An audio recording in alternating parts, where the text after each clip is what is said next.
Bayangkan, ketika semua jiwa telah menetap di tempat akhir mereka.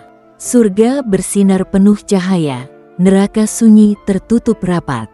Lalu tersisa satu jiwa, lemah, penuh luka, berdiri di ambang pintu surga. Dialah hamba terakhir yang masih ditunggu oleh rahmat Allah. Inilah kisahnya.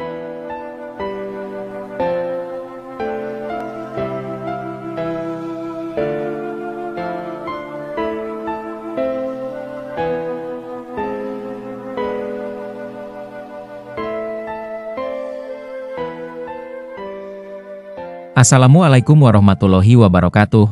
Bismillahirrohmanirrohim. Alhamdulillahi robbil alamin. Allahumma sholli ala sayyidina Muhammad wa ala ali sayyidina Muhammad. Sobat muslim akhir zaman yang senantiasa dirahmati Allah Ta'ala. Ada seorang laki-laki dari golongan ahli kitab mendatangi Rasulullah Shallallahu Alaihi Wasallam dan berkata, "Wahai Abul Qasim, apakah Anda mengira kalau penduduk surga itu makan dan juga minum?" Rasulullah menjawab, "Iya. Mereka makan dan juga minum." Laki-laki itu berkata, "Demi Allah yang diriku berada di kekuasaannya, sesungguhnya salah satu dari penduduk surga diberi kekuatan 100 kali kekuatan laki-laki dalam makan, minum, jimak dan syahwat." Ia melanjutkan, "Orang yang makan dan minum pastinya ia butuh buang air. Padahal surga itu bersih, tidak ada kotoran." Rasulullah Shallallahu Alaihi Wasallam menjawab, "Buang air besar penduduk surga itu adalah dengan cara mengeluarkan cairan yang keluar dari kulit seperti cairan misik." Rasulullah berkata, "Sesungguhnya penduduk surga terdiri dari 120 barisan. 80 barisan adalah barisan umatku dan 40 barisan adalah barisan umat-umat yang lain." Ada yang mengatakan panjang setiap barisan adalah jarak antara arah timur dan arah barat. Sedangkan lebarnya adalah selebar dunia. Rasulullah Shallallahu Alaihi Wasallam berkata, "Sesungguhnya Allah akan berkata kepada para penduduk surga, 'Hai penduduk surga.' Mereka menjawab, 'Kami patuh dengan semua perintahmu. Apakah kalian ridho?' Tanya Allah, 'Bagaimana kami tidak ridho? Sedangkan engkau telah memberikan kami apa yang tidak engkau berikan kepada makhluk lain.' Kata mereka, 'Aku akan memberi kalian sesuatu yang lebih utama daripada itu semua. Aku menghalalkan keridhoanku untuk kalian semua sehingga aku tidak akan murka terhadap kalian selamanya,' kata Allah. Kemudian Rasulullah Shallallahu Alaihi Wasallam berkata, "Akan ada seruan ketika para penduduk surga telah masuk surga, tiba waktunya bagi kalian untuk hidup dan tidak akan pernah mati selamanya, sehat dan tidak akan pernah sakit selamanya, muda dan tidak akan pernah tua pikun selamanya, dan merasakan kenikmatan dan tidak akan pernah merasa kesulitan selamanya. Demikian itu adalah firman Allah. Dan diserukan kepada mereka itulah surga yang diwariskan kepada kalian sebagai balasan dari apa yang dahulu kalian kerjakan." Kemudian Rasulullah Shallallahu Alaihi Wasallam berkata, Allah akan berkata, "Aku telah menyiapkan untuk hamba-hambaku yang syolih sesuatu yang belum pernah mata lihat, telinga dengar, dan tersirat dalam hati manusia." Bacalah firman Allah, "Seseorang tidak mengetahui apa yang disembunyikan untuk mereka, yaitu bermacam-macam nikmat yang menyedapkan pandangan mata sebagai balasan terhadap apa yang telah mereka kerjakan." Rasulullah Shallallahu Alaihi Wasallam berkata, "Sesungguhnya wadah cambuk di surga, salah satu dari kalian adalah lebih baik daripada dunia dan isinya." Bacalah firman Allah jika kalian ingin. Barang siapa dijauhkan dari neraka dan dimasukkan ke dalam surga maka sungguh ia telah beruntung. Kehidupan dunia itu tidak lain hanyalah kesenangan yang memperdayakan. Ali Imran ayat 185.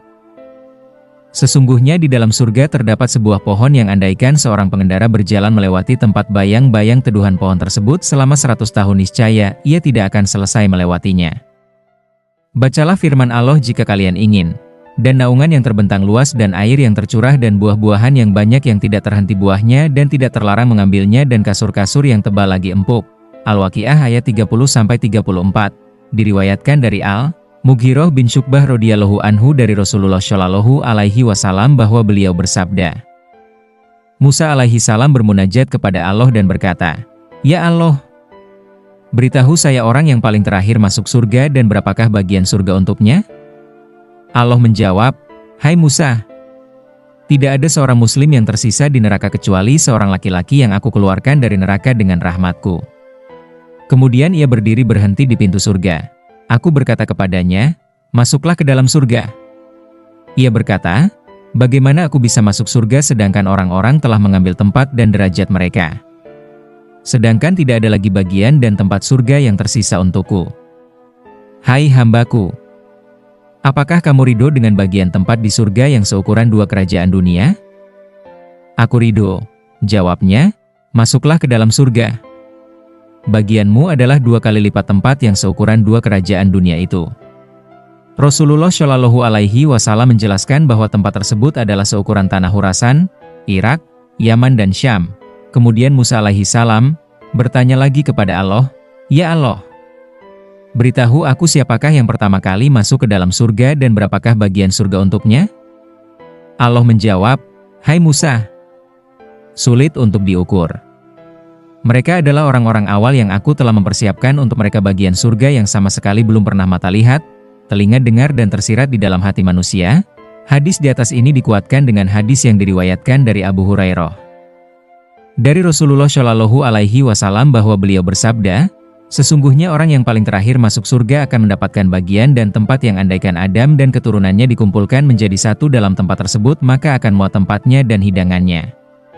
Subhanallah, betapa agung dan mulianya balasan yang Allah siapkan untuk hambanya yang beriman. Surga bukan sekadar tempat istirahat, tapi negeri keabadian, tempat di mana tak ada lagi rasa sakit, tua, atau derita.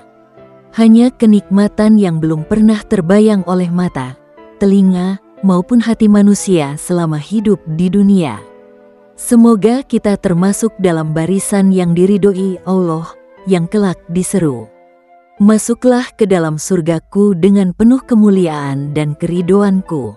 Kalau kisah ini menyentuh hatimu, bantu kami sebarkan cahaya ilmu dan kisah-kisah penuh hikmah lainnya dengan like video ini, tulis pendapatmu di kolom komentar, subscribe channel ini dan aktifkan notifikasinya, share ke teman-teman dan keluargamu, karena satu klik dari kamu bisa jadi jalan hidayah bagi yang lain.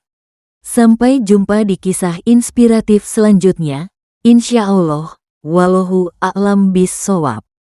Wassalamualaikum warahmatullahi wabarakatuh.